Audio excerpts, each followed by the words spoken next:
Burmese pythons are thriving in Florida's Everglades National Park. They are not native to South Florida and have few enemies.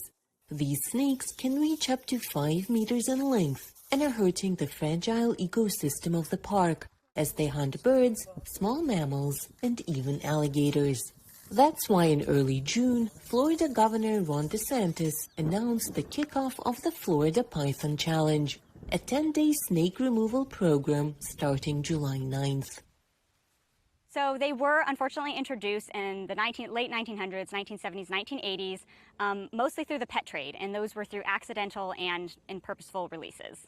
The great things about the challenge is it definitely brings that message out there about this invasive species and the impacts this species is having, and it helps include the public in helping solve that problem and going out and searching for these pythons and getting a good understanding about why it's difficult to control this species and why we have to come at it from a multi-pronged approach. A female Burmese python lays about 50 to 100 eggs once a year, and their population has been growing dramatically in the past 2 decades.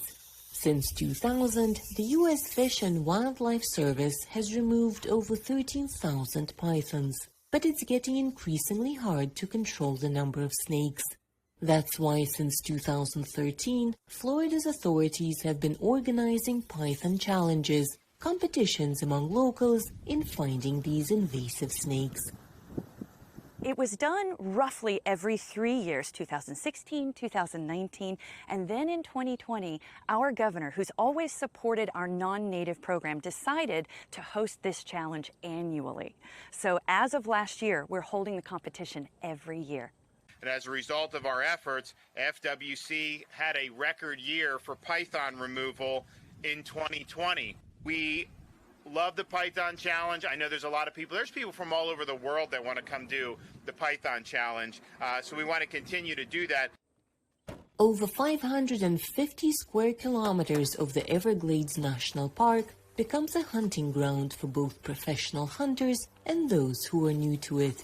The main requirements are to be officially registered, to observe all the safety measures, and to be willing to help the national park's wildlife. What's more, the hunters may only use a humane airgun pistol. It is forbidden to remove live snakes.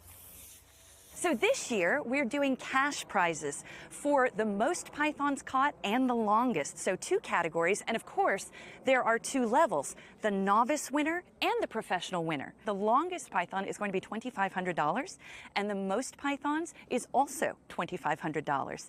And then second place is $750 in each category. The skins of the caught pythons can be sold or used for textiles and even making jewelry.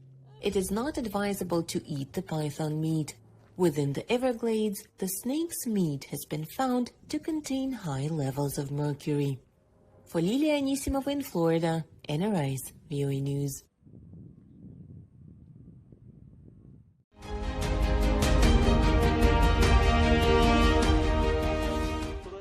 استهداف